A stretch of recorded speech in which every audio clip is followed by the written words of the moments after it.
How to win friends and influence people. इस book से आप किसी को भी अपना दोस्त बनाइए। जब आपके आसपास के लोग आपको पसंद करते हों तो जिंदगी जीने का अपना अलग ही मजा होता है। आप जरूर ये चाहते होंगे कि आप जहां भी जाएं तो लोग आपसे अच्छे से बात करें और आपकी इज्जत करें। तो आखिर आपको किस तरह का व्यवहार करना चाहिए जिससे लोग आपसे खुश हो जाएं? ये किताब आपको बताती है कि किस तरह से आप नए और अच्छे दोस्त बना सकते हैं और अपने साथियों का भरोसा जीत सकते हैं। ये किताब उनके लिए बहुत मददगार साबित हो सकती है जो एक सेल्समैन है या फिर राजनीति में कदम रखने के बारे में सोच रहे हैं।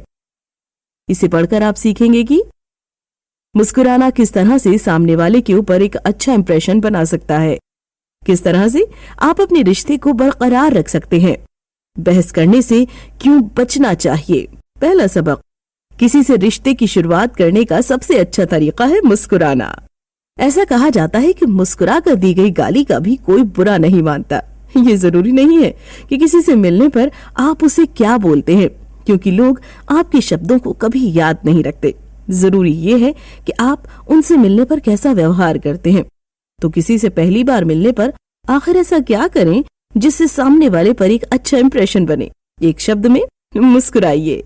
जब हम मुस्कुराते हैं तो सामने वाले को लगता है कि उनसे मिलकर हम खुश हैं और उनका साथ हमें अच्छा लग रहा है। जब सामने वाला देखता है कि उनसे मिलने पर आप खुश हैं तो वो भी खुश हो जाता है। मुस्कुराने के और भी बहुत से फायदे हैं। साइकोलॉजिस्ट ने इस बात का पता लगाया है कि मुस्कुराने से हमारे अंदर खुशी की भावना अपने आप ही पैदा होने लगती है। और अगर आपका मूड अच्छा नहीं है तो आप मुस्कुराने की कोशिश कीजिए, इससे आप खुश हो जाएंगे।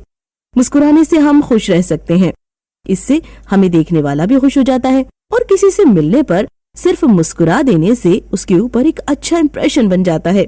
इस तरह से इसके बहुत से फायदे हैं। दूसरा सबक, दूसरों की शिकायत करने वाला व्यक्ति किसी को पसंद नहीं होता। जब हमें किसी व्यक्ति की कोई बात या उसकी कोई हरकत अच्छी नहीं लगती तो हम उसकी शिकायत करने लगते हैं। शिकायत करने के पीछे अक्सर हमारा सिर्फ एक मकसद होता है, उसे ये एहसास दिलाना कि उसने गलती की है और उसे सुधरने पर मजबूर करना। लेकिन ये मकसद बहुत कम ही पूरा हो पाता है। हम जिस व्यक्ति की शिकायत कर रहे होते हैं वो व्यक्ति इसे एक हमले की तरह देखता है जो उसे कहीं न कहीं तकलीफ पहुंचाती है। इसीलिए वो इसके जवाब में अपने शब्दों के तीर छोड़ने लगता है और आपकी बात नहीं सुनता। इस तरह से दोनों लोग एक दूसरे से लड़ने लगते हैं और एक दूसरे को नापसंद करने लगते हैं। बहुत सारी हस्तियों ने शिकायत ना करने का नियम बना लिया था। उन्होंने खुद से वादा किया था कि वे कभी किसी की शिकायत लोगों के सामने नहीं करेंगे। बेंजामिन फ्रैंकलिन ने कहा था, किसी भी व्यक्ति की बुराई मत करो। अब्राहम लिंकन ने भी शिकायत ना करने का नियम बनाया था। पहले वो खुलकर सबकी बुराई करते थे, लेकिन बाद में उन्हें ये एहसास हुआ कि इससे फायदा कम और नुकसान ज्यादा होता है। हम सभी किसी न किसी काम में गलतियां कर बैठते हैं, इसीलिए बेहतर यही है कि आप सामने वाले की गलतियों को माफ करके उसकी कमियों को अपना लीजिए। तीसरा सबक, दूसरों की तारीफ करके आप उनके साथ अपने रिश्ते को बरकरार रख सकते हैं। अगर कोई व्यक्ति हमें पसंद करता है तो वो हमारी बात जल्दी मान लेता है और हमारा कहा हुआ काम तुरंत कर देता है। लेकिन ऐसा क्या किया जाए कि जिससे सामने वाला व्यक्ति हमें पसंद करने लगे? आसान है, उसकी तारीफ करते रहिए। खुद की तारीफ सुनना किसे पसंद नहीं है। जब आप किसी की तारीफ करते हैं तो उसे अच्छा लगता है और इस वजह से वो आपको पसंद करने लगता है। पुराने वक्त से बहुत से लोगों ने एक दूसरे का प्यार और तारीफ पाने के लिए बहुत से काम किए हैं। हम कभी कभी अपनी जान जोखिम में डाल देते हैं सिर्फ इसलिए ताकि हम फेमस हो सकें और लोगों की तारीफ पा सकें। इसीलिए अगर आप किसी के काम की तारीफ करेंगे तो वो अगली बार और अच्छे से काम करेगा। लेकिन अगर आप किसी के खराब काम करने पर उसे नौकरी से निकाल देने की धमकी या उसे सजा देंगे तो शायद वो अगली बार अच्छे से काम करे, लेकिन वो काम बिना मन से करेगा और साथ ही साथ आपको नापसंद भी करेगा। किसी को भी उसके किए गए काम के लिए धन्यवाद कहना ही काफी होता है। इसके अलावा आप दूसरे शब्द जैसे सॉरी का इस्तेमाल भी कर सकते हैं। तारीफ करते वक्त एक बात का ध्यान रखिए कि कहीं आपकी तारीफ चापलूसी तो नहीं लग रही है, क्योंकि अगर ऐसा होता है तो सामने वाले पर इसका कुछ खास असर नहीं होगा। आप ये सोचिए कि यहाँ पर हर किसी के पास आपको सिखाने के लिए कुछ है और उनके साथ रहकर आप कुछ अच्छी बातें जान सकते हैं। इस तरह से आपके अंदर उनके लिए इज्जत अपने आप पैदा हो जाएगी। आप दूसरों को सीरियसली लीजिए और ईमानदारी से उनके काम की तारीफ करना सीखिए। चौथा सबक, अगर आप चाहते हैं कि दूसरे आप में इंटरेस्ट लें तो पहले आप उनमें इंटरेस्ट लीजिए। अगर आप चाहते हैं कि आपको इज्जत मिले तो पहले इज्जत देना सीखिए। बिना कुछ दिए आप किसी से कुछ हासिल करने की उम्मीद नहीं रख सकते। इसीलिए अगर आप चाहते हैं कि दूसरे आप में इंटरेस्ट लें तो पहले खुद आपको उनमें इंटरेस्ट लेना होगा। दूसरों में इंटरेस्ट लेने से हमारा मतलब उनकी बातों को ध्यान से सुनने से है। अगर आप सामने वाले की बातों को बार बार काट कर अपनी बात कहने लगते हैं तो सामने वाले को ये लगता है कि आप उसकी बातों में इंटरेस्ट नहीं ले रहे हैं और फिर वो भी आप में इंटरेस्ट नहीं लेगा। सुनने के और भी बहुत से फायदे हैं। अगर आप ध्यान से सामने वाले की बात सुनेंगे तो इससे आप उसके बारे में बहुत सी बातें जान सकते हैं। आप उनकी प्राइवेट बातें, उनकी पसंद नापसंद और दूसरी चीजों के बारे में जानकर उन्हें अच्छे से समझ सकते हैं। एक बार आपने सामने वाले को समझ लिया तो आप वो बात कीजिए जिसके बारे में बात करना उसे पसंद हो। इस तरह से आप उसके साथ घुल मिलकर अच्छे संबंध बना सकते हैं। तो अब जब आप किसी से मिले तो पहले अपनी बात मत कहिए, आप सामने वाले को ज्यादा से ज्यादा बोलने के लिए मजबूर कीजिए जिससे आप उसे अच्छे से समझ सके। उसे अपना पूरा ध्यान दीजिए और साथ ही उसे यह एहसास दिलाइए कि वो जो बोल रहा है उसमें आप वाकई इंटरेस्ट रखते हैं। पांचवा सबक, लोगों की पसंद को पहचान कर उसके बारे में बात कीजिए। जब बात हमारे मन की हो रही होती है तो हमें बहुत अच्छा लगता है। अगर आपको क्रिकेट में दिलचस्पी हो और आप किसी ऐसे के साथ बैठे हों जो क्रिकेट की बात कर रहा हो तो जाहिर सी बात है आप उसकी बातों को अच्छे से सुनेंगे और उससे घुल मिलकर बातें भी करेंगे। इस तरह से आप दोनों के बीच अच्छी बातचीत और अच्छे रिश्तों की शुरुआत हो सकती है। तो अगली बार जब आप किसी से मिलने जाएं तो ये पता करने की कोशिश करें कि उसे किस चीज में दिलचस्पी है और इस बारे में कुछ जानकारी इकट्ठा कर लीजिए। इस तरह से आप उस व्यक्ति से अच्छे से और लंबे समय तक के लिए बात कर पाएंगे। लेकिन हर बार किसी से मिलने से पहले जानकारी इकट्ठा करना थोड़ा मुश्किल काम हो सकता है। हो सकता है कि आपको एक ही दिन में कई लोगों से मिलना पड़े या शायद किसी ऐसे से मिलना पड़े जिसके बारे में आप कुछ भी नहीं जानते हो। ऐसे हालात में आप उस व्यक्ति से उसके बारे में ही बात कीजिए। अपने बारे में बात करना हर किसी को पसंद है, तो जब भी आप किसी से मिलें आप उनकी थोड़ी सी तारीफ कर दीजिए। उनकी आँखों या बालों के बारे में जो बात आपको अच्छी लगे वो उन्हें बता दीजिए। जब भी कोई अपने बारे में अच्छी बात सुनता है तो वो खुश हो जाता है। ये एक ऐसा टॉपिक है जिसमें हर किसी को दिलचस्पी है और एक ऐसा तरीका है जिससे आप किसी के दिल में बहुत जल्दी जगह बना लेते हैं। छठा सबक, लोग उन्हें पसंद करते हैं जिन्हें उनकी हर एक चीज याद हो। जब आप किसी को ये दिखाते हैं कि आप उसकी बहुत परवाह करते हैं तो लोग आपको पसंद करने लगते हैं।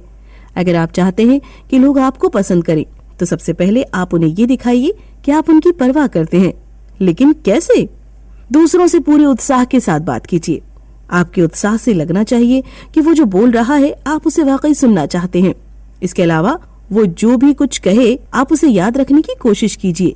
आप उनका नाम, पता या जन्मदिन याद रखने की कोशिश कीजिए। सुनने में ये थोड़ा मुश्किल काम लग रहा है लेकिन इस मुश्किल काम के बहुत सारे फायदे हैं। जब आप किसी का नाम याद रखते हैं और बात करते वक्त बार बार उसके नाम का इस्तेमाल करते हैं तो उसे अच्छा लगता है और वो तुरंत ही आपको पसंद करने लगता है। बात करते वक्त आप समय समय पर उनका नाम लेते रहिए। थियोडोर रूजवेल्ट की ये आदत थी कि वे जब भी अपने साथियों से मिलते थे तो उनका नाम लेकर उनका स्वागत करते थे। इस तरह से वे अपने साथियों में बहुत फेमस हुए जिसका समय के साथ उन्हें फायदा भी मिला। सातवां सबक, किसी से बहस करने का कोई फायदा नहीं है। अगर आप किसी से बहस करके उसे गलत साबित कर देते हैं तो आप चालाक हो सकते हैं, लेकिन अगर आप बहस करते ही नहीं तो आप समझदार हैं। एक समझदार व्यक्ति वो काम नहीं करता जिससे फायदा कम और नुकसान ज्यादा हो। अगर हम बहस की बात करें तो सिर्फ नुकसान ही होता है। बहस करते वक्त कोई किसी से अपनी बात मनवा नहीं पाता। बहस से बचने का एक ही तरीका है, उसे शुरू होने से पहले ही खत्म कर दीजिए। अगर आपके सामने कोई कुछ ऐसा कहे जिससे आप सहमत नहीं हैं, तो आप उससे बहस मत कीजिए। या तो उसकी बातों को अनदेखा कर दीजिए या फिर खुद से सवाल कीजिए कि कहीं वो सही तो नहीं कह रहा। खुद से इस तरह के सवाल करके आप अपने अंदर नए विचार पैदा कर सकते हैं। ऐसा कभी नहीं हो सकता कि दो लोग हमेशा एक दूसरे से सहमत ही हों। कभी कभी दो विचार आपस में टकरा जाते हैं। कभी कभी लोग बहस करते वक्त अपनी भावनाओं को उसमें शामिल कर लेते हैं और जब उन्हें कुछ ज्यादा गलत बात सुनने को मिलती है तो वो गुस्सा हो जाते हैं, क्योंकि इससे उनकी भावनाओं को ठेस पहुंचती है। इसीलिए अगर आप वाकई सामने वाले की बात से सहमत नहीं हैं और जवाब में कुछ बोलना चाहते हैं तो सबसे पहले अपनी भावनाओं को उस बहस से बाहर निकाल लीजिए और सामने वाले व्यक्ति से भी कह दीजिए कि वो आपकी बात का बुरा न माने। इस तरह से बहस होने पर भी आप अपने रिश्ते को बचा लेंगे। 8वां सबक, दूसरों से ये मत कहिए कि वो गलत है। जब आप किसी को यह एहसास दिलाते हैं कि वो गलत है तो असल में आप उसके आत्मसम्मान को ठेस पहुंचा रहे होते हैं। अगर आप सामने वाले से ये कहेंगे कि वो गलत है तो उसे लगेगा कि आप उससे कह रहे हैं कि वो बेवकूफ है या आप उनसे ज्यादा समझदार हैं। इस तरह से उनके अंदर एक घाव हो जाएगा और फिर वो उसका बदला लेने के बारे में सोचने लगेंगे। इसीलिए जब भी आपको लगे कि सामने वाला कुछ गलत बोल रहा है तो आप उससे कुछ इस तरह से बात कीजिए। आप उनसे कहिए कि मेरी समझ में तो, या फिर जहाँ तक मुझे पता है। इसके बाद आप अपनी बात को रखिए। इस तरह से बात करने का फायदा ये है कि सामने वाला अगर जान भी जाए कि वो गलत बोल रहा है तो भी उसे इस बात का बुरा नहीं लगेगा। लेकिन जब आप कहते हैं कि ये बात बिल्कुल साफ है कि, या फिर इसमें कोई दो राय नहीं हो सकती, तो सामने वाले को अंदर से ये लगने लगता है कि आप उसे गलत साबित करने की कोशिश कर रहे हैं। किसी की बात का विरोध कुछ इस तरह से करना सीखिए कि उसे ये न लगे कि आप उसे गलत साबित करने की कोशिश कर रहे हैं। आप अपनी बात के अंत में कुछ इस तरह के सेंटेंस का इस्तेमाल कीजिए। मुझे ऐसा लगता है, लेकिन मेरा लगना गलत भी हो सकता है। 9वां सबक, अपनी गलतियों को बिना देर किए कबूल कर लीजिए। अक्सर ये होता है कि जब हमसे कोई गलती हो जाती है तो हम उसे छिपाने लगते हैं या फिर इल्जाम किसी और पर लगाने लगते हैं। हम ये मानने के लिए तैयार ही नहीं होते कि गलती हमारी है। अपनी कोशिश में हम खुद को बेगुनाह साबित करने की कोशिश करते हैं, लेकिन इसका कुछ खास असर नहीं होता। इसलिए अगर कहीं पर भी आपसे गलती हो जाए तो आप बिना देर किए मान लीजिए। जब सामने वाला आपको आपकी गलती के लिए डांटने वाला होगा और आप उससे उसी वक्त माफी मांग लेंगे तो आप उसके गुस्से को काफी हद तक शांत कर देंगे। एग्जाम्पल के लिए आप लेखक को ही ले लीजिए, जो एक बार अपने कुत्ते को बिना पट्टे के घुमा रहे थे। एक ऑफिसर ने उन्हें देखा और लेखक समझ गए कि अब उनके ऊपर मुसीबत आने वाली है। उन्होंने तुरंत मान लिया कि उन्होंने गलती की है और ऑफिसर ने उन्हें बिना फाइन के ही जाने दिया।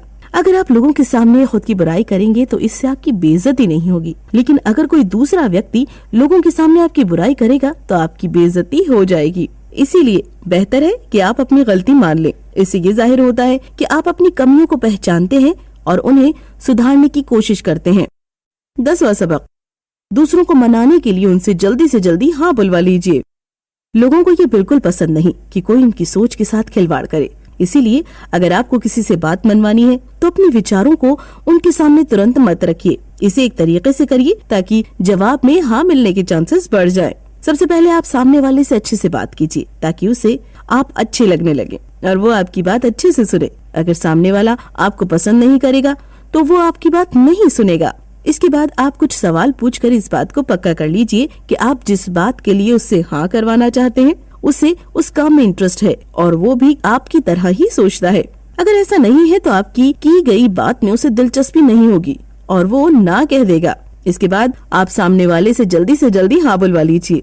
सुकरात ने इसके लिए सबसे अच्छा तरीका बताया था। जब सामने वाला आपके ज्यादातर सवालों का जवाब हाँ में दे रहा हो तब समझ जाइए कि जब आप उससे काम की बात करेंगे तो भी वो हाँ ही बोलेगा। इसीलिए आप उससे कुछ छोटे छोटे सवाल पूछिए जिसका जवाब उसे हाँ में देना हो। इस तरह से वो आपकी बात के लिए राजी हो जाएगा। कुल मिलाकर अगर आप चाहते हैं कि लोग आपको पसंद करें तो सबसे पहले आपको उन्हें पसंद करना होगा और उनकी बातों में दिलचस्पी दिखानी होगी। आप उन्हें कभी गलत साबित करने की कोशिश मत कीजिए और अपनी गलतियों को तुरंत मान लीजिए। किसी से बात करते वक्त मुस्कुराते रहिए क्योंकि इससे ये लगता है कि आप उसे पसंद करते हैं और बदले में वो भी आपको पसंद करने लगता है। क्या करें? मुस्कुराइए। अगली बार आप अगर किसी नए व्यक्ति से मिलें या किसी पुराने दोस्त से मिलें तो उसका स्वागत मुस्कुरा कर कीजिए। इस तरह से आप सामने वाले के ऊपर एक अच्छा इंप्रेशन बना सकते हैं जिससे आप एक नए और बेहतर रिश्ते की शुरुआत कर सकते हैं।